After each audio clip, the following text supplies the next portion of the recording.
Como ya ocurrió en otras oportunidades, un grupo de hombres, un grupo de mujeres realizaron una tremenda travesía por parte del río Paraná para manifestar el rechazo a varios temas: reprivatización del río Paraná, la defensa de los humedales, por el no dragado a 44 pies. Esa terrible patriada había comenzado un par de semanas antes en Chaco y el destino final era la ciudad de Rosario. Claro que antes pasaron por aquí, por la ciudad de Santa Fe, y allí fueron recibidos por centenares de santafesinos. Había stand de científicos, de organizaciones socioambientales, y hasta llevamos a cabo durante varias horas una radio abierta. De aquella jornada surgió la idea de realizar un podcast con entrevistas a las personas que aquel día pasaron por esa radio.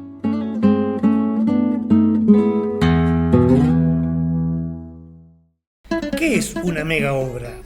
¿Cómo afectan los cursos de agua, principalmente en el río Paraná? ¿Qué impactos socioeconómicos y ambientales tienen? Todo esto vamos a hablar en Camalotes hoy con Anaí Acebal. Ella es licenciada en Ciencias Políticas y doctora en Estudios Sociales de la Universidad Nacional del Litoral. Además, es becaria postdoctoral en el CONICET. Anaí, ¿cómo te va? Gracias por venir. Buenos días. Un episodio más de Camalotes con vos, que sos, además de licenciada en Ciencias Políticas, además de doctora en Estudios Sociales, corregime, sos becaria de postdoctoral de CONICET.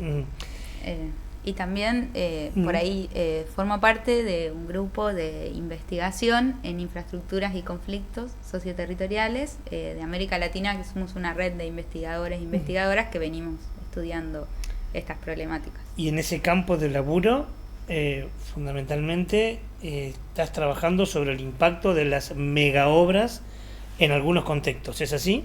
Sí, en verdad yo llego un poco acá a la investigación por mi militancia política y social. Yo soy parte del Proyecto Revuelta, una organización de la ciudad de Santa Fe desde hace muchos años, y bueno, ahí acompañando, digamos, en cada momento de las crecidas y los conflictos que había en torno a eso, empezamos a ver mayor intervención del Estado en los momentos de crecida, y empezaba a aparecer una idea de que la población que vivía hacía más de 100 años ahí debía relocalizarse, ¿no? Que esa esto es Vuelta del Paraguayo. Vuelta del Paraguayo. Bien. En Santa Fe. Pero esto pasaba también en otros barrios como Colastines Sur y en algunos sectores de Alto Verde. Entonces lo que nosotros veíamos era que había eso como la única alternativa, o la propuesta que había desde el gobierno municipal para afrontar las inundaciones era la relocalización. Trabajamos desde la organización con las compañeras y compañeras de la Vuelta del Paraguayo en pensar alternativas en otro tipo de obras que nos permitan convivir con el río sin necesariamente ser afectados por las inundaciones. Pero había una negativa constante del municipio si bien habíamos presentado esto en el Consejo Municipal, había sido aprobado, habíamos presentado los estudios y teníamos la factibilidad del aquel entonces Ministerio de Infraestructura y Recursos Hídricos, bueno, había una negativa constante de llevar adelante estas obras que era un costo muy bajo que tenía, y de hecho veíamos que enfrente los boliches se hacían todas esas obras que en el barrio no se estaban haciendo. ¿Y qué serían? ¿Obras para menguar, apaciguar? Para poder convivir con el río, para poder seguir desarrollando la vida en el lugar, desde alteo y mejoramiento. Sin que la gente se inunde. Sin que la gente necesariamente se inunde. Alteos y mejoramientos del camino, sistema de drenaje, acceso a servicios públicos, que no se tenía, y después cuestiones como desmalezamiento y mejora de los espacios públicos. Nosotros yo le digo a eso infraestructuras para vivir, digamos, para la vida. Nosotros veíamos ahí una negativa constante y decíamos, acá hay otros intereses, acá hay está pasando otra cosa. Hablábamos del desarrollo inmobiliario, pero no sabíamos bien qué era lo que estaba pasando. Ahí aparece en mi recorrido o en mi trayectoria personal la posibilidad de presentarme como a la beca doctoral de CONICET, y desde ahí entonces me pregunto cuáles eran las disputas que había en relación al territorio isleño de la ciudad de Santa Fe, y empiezo a ver que gran parte de esas disputas tenía que ver en esto que nosotros veíamos en una escala más local, aparecía otras proyecciones que se daban en otra escala, regional y global, que tenían que ver con proyectos de mega obras de infraestructura que se proyectaban en este mismo lugar. O sea, no hacían obras de infraestructura lógicas, económicas, posibles, para que la gente pueda quedarse y convivir, como vos bien decías, con el río, porque además muchos de ellos trabajan ahí en el río, sí, se educan en el río y demás, porque en esos mismos lugares quieren hacer otras obras para intereses de grandes empresas. Sí, claro. Ahí como que me parece como importante contextualizar un poco en esto de las megas obras de infraestructura, que desde finales del siglo XX y principios del siglo XXI, en todo este proceso de reprimarización de las economías latinoamericanas para insertarse en el mercado internacional, se avanza con un montón de actividades extractivistas sobre los territorios, generando muchísimas transformaciones económicas, sociales, productivas, territoriales, a partir del desarrollo de proyectos financiados en general por organismos internacionales de financiamiento, en donde la infraestructura tiene un lugar central. O sea, frente al avance del extractivismo, frente al avance, por ejemplo, de la frontera sojera, frente al avance de la minería, del agronegocio, se necesita y es clave el desarrollo de infraestructura que sea pensada no solo en una escala nacional, sino regional, que permita la conexión más rápida y a menor costo con los mercados internacionales. Esta infraestructura está pensada multimodalmente, o sea que no solo sea pensar en un puerto, en un camino o en un ferrocarril, sino pensar cómo integrar eso, ¿no? Cómo una carga en un container puede pasar de un medio de transporte al otro. Y principalmente pensar en que las conexiones no sean solo de norte a sur, como es el caso de la hidrovía, sino también cómo conectar este-oeste y pensar en los corredores bioceánicos. Bien. En ese sentido se viene proyectando desde inicio del 2000, por ahí como sintetizado en lo que es la IRSA, que es la Iniciativa de Integración Regional Sudamericana en Infraestructura. Lo hablamos acá en el primer episodio de Camalotes con Daniela. Sí, con Daniela, exactamente. Bueno, ahí se viene diagramando y proyectando todo lo que tiene que ver con la forma de pensar en esta integración en corredores de infraestructura, en donde la hidrovía, por ejemplo, es central, digamos, sabemos que es central para la salida de de toda la producción del agronegocio de Sudamérica, de Argentina, del 80% sale por ahí, pero también porque la hidrovía se conecta con dos corredores bioceánicos. Uno es el corredor bioceánico central, Puerto Alegre-Coquimbo, y otro es el corredor bioceánico norte. Esto permite, ¿no?, que también toda la producción del centro sur de Brasil, de Paraguay, de Bolivia, del centro norte de Argentina y de Chile pueda salir de forma más rápida hacia los mercados, por ejemplo, asiáticos, ¿no?, que son centrales, digamos. Los corredores bioceánicos reducirían entre 20 y 25 días el traslado de lo que hoy llegar de un lugar al otro, y en ese marco se vienen pensando, digamos, la IRSA tiene distintos proyectos, ejes de integración que le llama, los ejes de integración para integrar, digamos, las economías, en donde se proponen una serie de, una cartera de proyectos que tienen que ver con cómo reducir los obstáculos para la libre circulación. Un obstáculo es una cordillera, un obstáculo es un humedal, lo podemos ahí ver, digamos. Pero ¿cómo hacer para poder llegar más rápidamente? En esos proyectos, la hidrovía es uno de los ejes centrales de Sudamérica, y también lo es los corredores bioceánicos. El corredor bioceánico Porto Alegre-Coquimbo y la hidrovía, en las proyecciones que hay a nivel regional, se cruzan en la ciudad de Santa Fe. Claro, y te iba a decir eso, porque se me cruzan un montón de preguntas que ya van a venir relacionándolo con minería a cielo abierto, litio, bueno, un montón de otras cosas. Pero empezamos hablando de la Vuelta del Paraguayo. Sí. Empezamos Por hablando de eso Colastiné que- Sur y terminamos con el corredor bioceánico. ¿Por qué de repente no aparecen esas obras de infraestructuras mínimas? ¿En qué perjudicaría eso que se hace en la Vuelta del Paraguayo con esto macro que estás planteando? Sí, para mí eso es como lo importante, ¿no? Pensar que estas, en realidad, obras que parecen obras públicas, por ejemplo, que aparecen como pequeñas obras públicas, que en realidad son grandes, como el Puente Santa Fe Paraná, Ujú. como la proyección del nuevo puerto de Santa Fe o la refuncionalización del puerto actual. También podemos verlos en otros lugares, hoy, por ejemplo, no sé, el puerto de Villocampo, digo, son obras que parecen chiquitas, Ajá. pero que en realidad son parte de toda esta proyección y que son se van enlazando en Bien. lo que es el desarrollo de la hidrovía, ¿no? Entonces algo que parece enorme, que está por afuera de nosotros, que no tiene ningún tipo de incidencia Está acá, bueno. quizás, como es la hidrovía, en realidad se materializa en lugares concretos, en territorios concretos, ¿no? La infraestructura pasa eso, digamos. Y, por ejemplo, el Puente Santa Fe Paraná es una obra que es clave para el corredor bioceánico central, así se presenta en todos los informes, digamos, y también se presenta así por las entidades productivas locales, no sé, la Bolsa de Comercio de Santa Fe, también se presenta así por el gobierno provincial, nacional y municipal, que permitiría poder desarrollar eso, pero ese puente se proyecta precisamente que pase por arriba de estos barrios, entonces yo no puedo... Bien.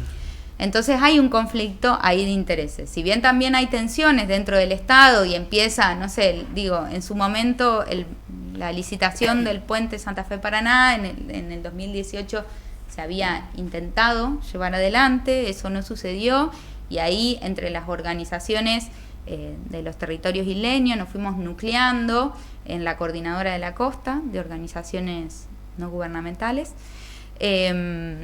Bueno, fuimos ahí y denunciando y viendo que en realidad en cada uno de estos barrios faltaba muchísima infraestructura muy básica, que no cuesta mucho, digamos, para poder vivir, desde agua potable en Colastiné Sur desde el 2022. Sí. Recién se tiene agua potable, estando al lado del río Colastiné, muy cerca de la toma de agua. Bueno, las obras que decían la Vuelta del Paraguayo, otras series de obras en La Boca, en Alto Verde, y veíamos que vendiéndonos el desarrollo y el progreso, en realidad se llevaban adelante estas obras que lo que hacían era pasar por arriba de los territorios, tener enorme impacto territorial, pero también ambiental y hídrico, digamos. Todas las obras que hagamos de este estilo, estas grandes obras que se hacen sobre el río y sobre el valle aluvial del río Paraná, impacta en muchísimo, digamos. ¿Y cuáles serían esos impactos? Bueno, ya hay impactos que se pueden ir viendo con otras obras de infraestructura, como, no sé, la Ruta 178, o sea, no siempre existió, ¿no? Uh-huh. Ya se empieza a ver, por ejemplo, antes los pescadores contaban, primero, muchísima de la población que vivía en estos barrios isleños se dedicaba a la pesca, hoy ya no, son muy pocos, cada vez son menos los pescadores, y que tiene que ver con que realmente es una actividad de subsistencia, se paga muy poco, pero también con que cada vez hay que irse más lejos para poder pescar. Los pescadores se van a las islas cerca del cauce principal, a la altura de Diamante. Antes se sacaba y se podía pescar ahí en el Riacho Santa Fe, en la Laguna Setúbal. Hoy eso es cada vez más difícil. Y también se van modificando los pescadores también, o sea, toda la población que vive acá va viendo cambios en la flora y la fauna de estos lugares, también hay estudios que así lo muestran, y también se va avanzando sobre los cursos de agua y sobre los lugares en donde el agua en general escurre. Claro. Y eso genera después impacto en los que son los momentos de crecidas del río como algo natural, que no tiene que ver necesariamente con un fenómeno social que es la inundación, digamos. Una cosa tiene que ver con la crecida como parte del ciclo natural del río, y otra cosa es lo que el impacto que eso genera en la población que vive en el lugar, digamos. Ahora venimos de unos tiempos, de bastantes años de bajante, digamos, y esto que antes era recurrente en relación a las inundaciones, desde el 2020 no lo estamos observando tanto, pero bueno, se está hablando de un fenómeno del Niño ahora. Que se viene. Que se viene, digamos, hay que ver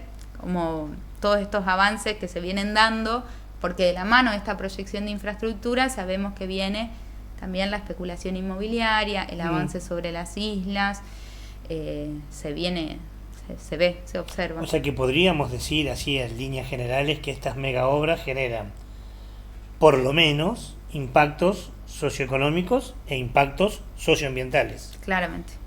Digo, para unir el sí. laburo de los pescadores, por decirte algo, Sí. y todo lo que puede pasar con humedales, con ríos y demás. Sí, exactamente. Sí. Y vos que además de tu trabajo como becaria, tenés tu trabajo militante en la Vuelta del Paraguayo y en otros lados, ¿existen hoy por hoy disputas por estos territorios? Digo, ¿hay sectores que lo defiendan ante el avance de esto o estamos en un momento político donde esto no se da? Yo creo... No el deseo, lo que sucede. No, sí, el lo que deseo sucede. ya sé cuál es. Bueno, ahí yo, por ejemplo, cuando hice mi tesis, digamos, que fue en el 2023, la defendí, lo que observaba es que en el 2018 había una una licitación eminente de lo que era, por ejemplo, la traza del enlace vial entre Santa Fe y Paraná, y hubo mucha movilización de las organizaciones, intento de visibilizar eso en los medios, de presentarse un montón de pedidos de información sobre lo que estaba dando, pensando, articulándose con otras organizaciones de Paraná para pensar en cómo podíamos frenar esto que parecía inminente. Cuando esta licitación se cayó, a fines del 2018, principio del 2019, por cuestiones macroeconómicas que no tenían que ver con lo que habíamos hecho, cuando yo al tiempo voy a entrevistar a mis compañeras, digamos, sobre cuáles eran los problemas, y yo pensaba que este puente seguía estando en agenda. Este puente claramente no estaba en agenda, nadie ya se acordaba, digamos, de hecho me preguntaban, ¿en qué había quedado esto?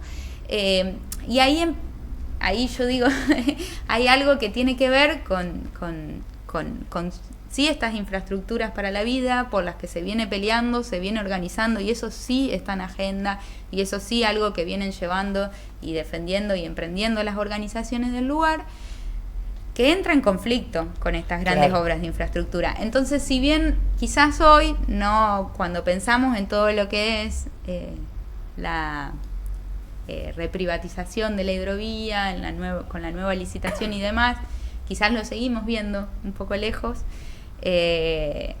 en la diaria, digamos, de las organizaciones de acá de Santa Fe. No pasa eso en Rosario, ni tampoco con todas las organizaciones, pero digo así con la vida o las organizaciones más territoriales o vecinales, si bien muchas participan en instancias organizativas, quizás sí está más lejos, pero sí se sigue haciendo y sí se sigue disputando este territorio, porque se sigue apostando a la vida en el lugar y a mejorar las condiciones de vida en ese lugar.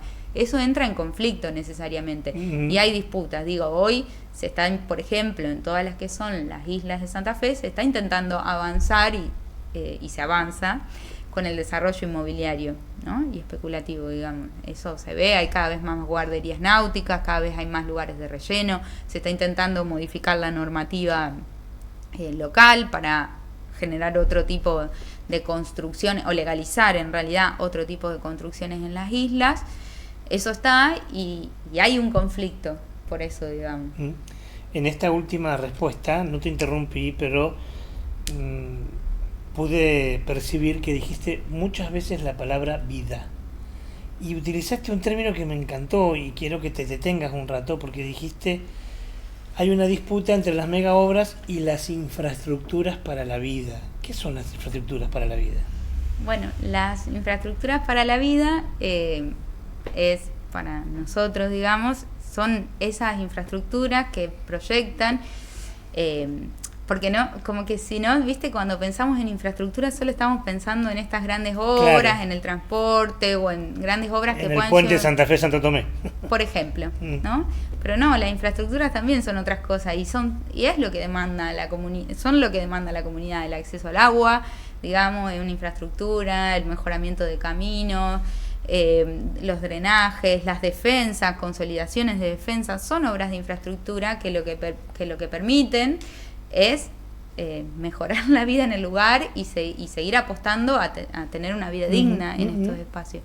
Y hay un conjunto de obras de infraestructura que yo la pienso en general, que las piensan las comunidades, las piensan las organizaciones y va de acuerdo a esas necesidades. Quizás no es una obra de infraestructura en todo esto, para la vida en estos barrios, qué sé yo, algo que se puede llegar a pensar en la ciudad como la cloaca o el gas natural, pero sí son otras obras, ¿no? Que se necesitan para poder vivir mejor en estos lugares y para poder básicamente eso, vivir, no más, digamos, poder levantarse al otro día y poder desarrollar, producir y reproducir la vida en el lugar, que no es algo menor, digamos. Qué hermoso lo que decís, digo, es el cambio de paradigma en el cambio de fisonomía, digo, porque una mega obra cambia la fisonomía de un lugar. Sí, claramente. Y la infraestructura para la vida también cambia, pero es el cambio de paradigma. Sí. ¿Qué cambio de fisonomía queremos, no? Sí, sí, nosotros en este grupo que te contaba de investigación en el que soy parte, el GICSO, venimos hace mucho tiempo pensando cada uno está estudiando, si bien nos une, digamos, el estudio de las infraestructuras y los conflictos, estudiamos en distintos lugares y distintas escalas, distintas dimensiones también de esto, pero sí venimos trayendo que es necesario pensar en las infraestructuras, para qué y para quién, digamos. Claro. ¿No? Y así como también es necesario pensar en que producimos conocimiento para qué y para quién, digamos, las infraestructuras es la clave que tenemos que preguntarnos cada vez que se presentan estos proyectos, ¿no? Y ahí está ese cambio. Cuando hablaste de mega obras, hablamos de las consecuencias y el impacto socioeconómico, del impacto ambiental a nivel general. ¿Existirían también impactos? Quiero creer que sí, pero le pregunto a la que sabe. ¿Impactos en la flora y en la fauna, si esto ocurre? Sí, yo de igual manera no estoy, o sea, no sé, digo, Ana Pía, Daniela, digo, que estuvieron en los anteriores encuentros, sí, ellas creo que dan cuenta de esto, pero sí, digamos, habría un impacto, o sea, son grandes movimientos y avances sobre el humedal, digamos, eso no es gratuito, digamos, no es gratuito, cambia el curso del río, genera impacto en todo lo que sí, es la flora y la fauna, hay una gran diversidad sobre las islas, digamos, cumplen una función muy importante para retener el agua, cumplen una función muy importante también en relación al desarrollo de la vida y del ecosistema, ¿no? Acá. Entonces, cualquier modificación que nosotros hagamos en estos lugares, modificaciones de esta escala, digamos, va a generar muchísimo impacto. Y eso se puede ver, digo, o sea, hoy las organizaciones lo están denunciando, que está pasando, que pasa en Rosario, digamos, hace mucho tiempo, y pasa en distintos lugares, se ve, digamos.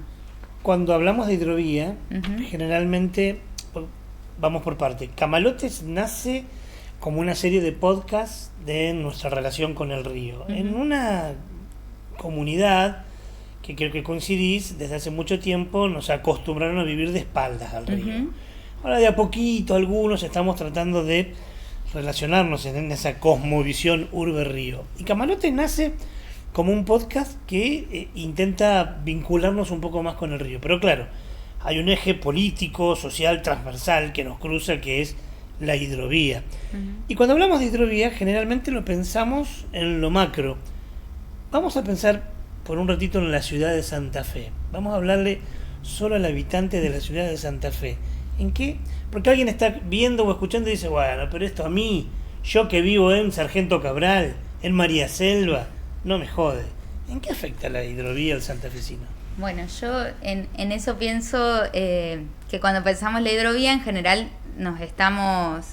pensamos, y es central, digamos, todo lo que se está queriendo avanzar en relación al calado, digamos, en lo que es la zona del Gran Rosario, que no es menor. Esto pasa en Timbúes, claro, a mí no me jode. Bueno, sabemos, o sea, hay estudios y demás que hablan de todo el impacto que eso va a tener, digamos, al profundizarse el cauce principal, digamos, los impactos que va a tener en los distintos cursos de agua, lagunas, arroyos y demás, que va a ser cada vez más complicado el acceso al agua, que va a generar grandes impactos en todos los humedales, que es lo que posibilita la vida, digamos. Nosotros no estamos, o sea, la vida humana no se puede pensar por fuera de la naturaleza, digamos, eso está acá, digamos. Eso para empezar, pero también a mí me parece como importante cuando pensamos de Santa Fe, en que si bien, digamos, el centro de la hidrovía y el lugar más estratégico de toda la hidrovía y también en la provincia es Rosario y el Gran Rosario, también lo que es Santa Fe y el norte de Santa Fe al norte, el tramo Santa Fe al norte que se le dicen, tiene un rol estratégico en la hidrovía como complementariedad de Rosario, pero también para pensar en esto que hablaba hoy de los corredores bioceánicos. Hasta Santa Fe, digamos, hasta la ciudad de Santa Fe, podríamos avanzar en lo que se podría conectar acá con la salida hacia Asia de lo que viene bajando por la hidrovía o viene subiendo por la hidrovía, ¿no? En ese sentido, por ejemplo, el nuevo puerto de Santa Fe, el proyecto del nuevo puerto de Santa Fe, el proyecto del puente de Santa Fe-Paraná, son obras que son centrales y estratégicas. En Reconquista se está hablando hoy de la dinamización del puerto, en Villocampo se está llevando adelante Puerto Campo, digamos, obras, también se hicieron conexiones, se avanzó en la conexión vial con la ruta 11, digamos, se están haciendo puentes sobre arroyos del Paraná, digamos, que bueno, que ya está generando en la localidad preguntas, conflictos y demás. Todas estas obras, no hay cuando nosotros estudiamos, digamos, o analizamos lo que eran los informes de las consultoras, por ejemplo, para el puente de Santa Fe Paraná, la traza elegida no era la traza que para la consultora era la apropiada, no era la traza que finalmente se definió. La propia consultora habla de los impactos territoriales y ambientales e hídricos que tendría, y a su vez los estudios, como pasa en general con la hidrovía, no son completos, no son acumulativos, no están pensados de manera integral. De hecho, en su momento que hubo en el 2018, cuando hubo bastantes discusiones, hubo algunos investigadores que decían que frente, por ejemplo, a crecidas milenarias, no estaba pensado esta obra de infraestructura para las crecidas milenarias, que es algo con lo que hay que proyectar estas grandes obras, y eso podía incidir en que gran parte de la ciudad de Santa Fe esté inundada, digamos. Estamos poniendo un tope, digamos, al lugar en el que circula el agua, ¿no? El agua escurre por ese lugar y estamos poniendo al sur de la ciudad un paredón. Pasa también, hay que ver qué es lo que pasa con el puente Santa Fe, Santo Tomé, porque se rellena, no se hace sobrelevado todo esto, sino se avanza bastante en relleno sobre esto. No aparecen estudios previos y eso tiene como incidencia. Para dejarnos tranqui, ¿no? No. Y la incidencia existe, digamos.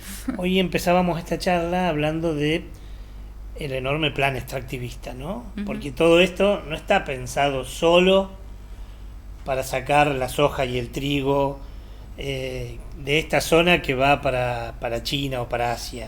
Está pensado para eso, pero no solo para eso, también está pensado para que por tren venga toda la riqueza del subsuelo de la Patagonia, del norte, del pie de la cordillera y del litio.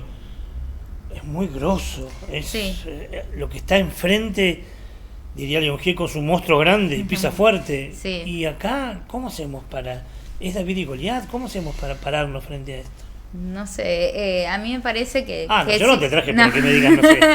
No, me parece que hay que empezar a ver cómo eso que aparece tan grande y está tan allá arriba está bastante más cerca, ¿no? Empezar a hacer esos ejercicios, como están haciendo ustedes, digamos, desde estos podcasts, digamos, de pensar en cómo está más cerca de lo que nosotros creemos, esto que aparece por fuera de nuestra vida cotidiana, ¿no?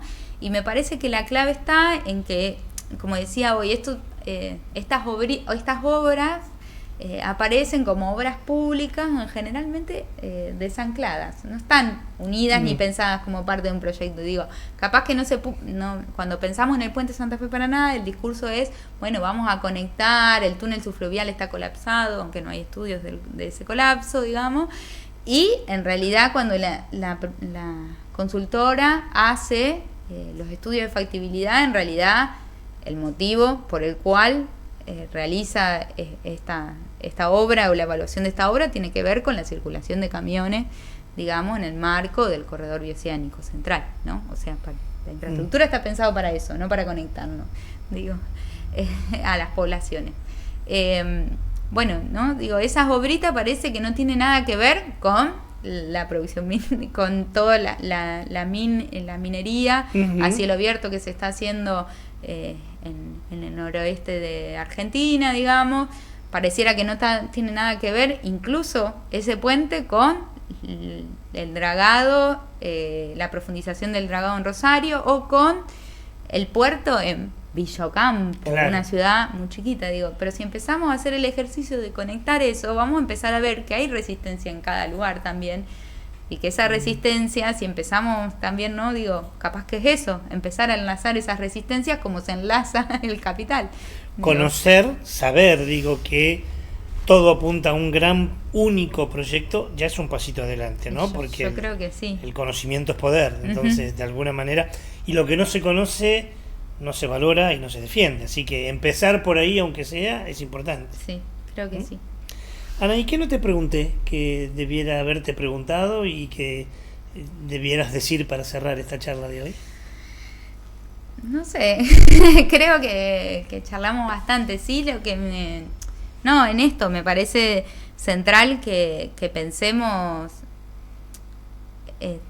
esto, la necesidad de pensar esto de múltiples escalas, ¿no? Pensar en esto, en lo regional, en lo global, que implica la hidrovía, pero pensar localmente también, pensar también los conflictos que hay acá en este lugar, y pensar que estas grandes obras de infraestructura que parecen muy lejanas, en realidad lo que ponen en riesgo es nuestra vida, digamos, porque ponen en riesgo la naturaleza, porque ponen en riesgo actividades productivas locales, regionales, digamos, y que sí, que se enlazan, que la infraestructura que hoy se está discutiendo no está...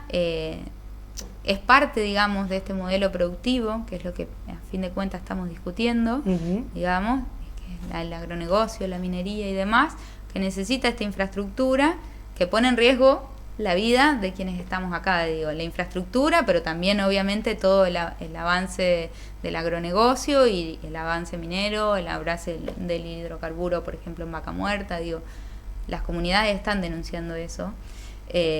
Hay estudios que muestran eso, o sea, ya sabemos lo que hacen los agrotóxicos en las comunidades, ya sabemos lo que hace la minería, digamos, cómo está dejando sin agua a un montón de comunidades y después se van, digamos que no hay progreso, ni hay desarrollo, solo hay mejoras económicas para grandes grupos concentrados, extranjerizados, digamos, y no para nosotros, ¿no? Entonces me parece que eso es importante pensarlo y rescatar que frente a eso que parece desolador, que está allá, digamos, acá las organizaciones, los territorios y demás disputan a diario vivir, disputan a diario otras cosas, se sigue defendiendo eso, y eso entra en conflicto con todos estos proyectos. Defender la vida en estos lugares, defender formas de vincularse diferentes con el río, con la tierra, pone en discusión este modelo productivo. Y vincularse entre nosotros, ¿no? Te escuchaba y yo decía, épocas difíciles estas, donde miramos más la pelusa en el propio ombligo, donde los egos a veces y los grises nos separan. Será época también de unirnos frente a proyectos que estén a favor de la vida. En época donde no cotiza en bolsa la unión, la cooperación, y estamos más enfocados para adentro, unirse, porque evidentemente tenemos más cosas que nos unen, que nos separan, frente a un enemigo mucho más poderoso, porque yo siempre lo digo, a esto también hay que sumarle la entrada y salida de la droga que le semana a nuestros pibes, también tiene que ver con la hidrovía. Sí. los chicos, las chicas y las mujeres que muchas veces faltan, también tiene que ver con la hidrovía, sí, porque claramente. por ahí no sabemos qué sale y qué entra, y se nos va parte de no la hay vida, ningún ¿no? control. Sí, ni hablar. Sí, tal cual. Es así, como estás diciendo. Pero bueno, sí, en ese contexto desolador, y la verdad que cómo no quedar inmovilizados, Claro, ¿no? claro, Ahí, eso. digamos, porque es lo que se intenta, ¿no? Se intenta y bueno, tenemos que seguir, digo, las organizaciones socioterritoriales, ambientales, vienen dando disputas hace tiempo. Bueno, digo, desde pensar en la historia de las organizaciones, no sé, pensar en las madres, pienso, no sé, digo, hay mucha lucha Seguro. acá en Argentina, digamos. Paren de fumigarnos, digo, hace muchísimos años Los que están, movimientos digo, socioambientales, ¿no? Muchísimo. Las mujeres las de organizaciones Barrio territoriales. Ituzaingó, Malvinas Argentina en Córdoba, Han Famatina logrado- no se toca, Hachal, digo, hay montones. Hay un montón y se han logrado cosas. Seguro, No seguro. es que no, digamos. Seguro. Y se sigue ahí presionando también y el capital se tiene que a veces reconfigurar. Digo, no es que desaparece, pero bueno, tiene que cambiar. Claro. Digo, entonces ahí tenemos que, me parece, seguir buscando tener... unirnos, digamos, en pensar en una cuestión más de la esperanza, digamos, también, en recuperar estas luchas, ver los triunfos, no olvidarlos, digamos, y ver cómo construimos también otros futuros posibles, digamos, más esperanzadores frente a esto que se nos parece como un monstruo. Creo que es un desafío hoy Seguro. que estamos teniendo y que no tenemos que aflojar en eso. Anaí, gracias por venir y gracias por ayudarnos a pensar. No, gracias a vos, por favor. Se llama Anaí Acebal y hoy estuvo aquí en Camalotes, hablando como, bueno, becaria del CONICET, pero también como militante. Allí se presentó ella también como una militante, para poder abrir cabezas y para poder, como decimos siempre, si no conocemos, si no sabemos, si no valoramos, no podemos defender. Y de eso se trata. Gracias, hasta el próximo encuentro.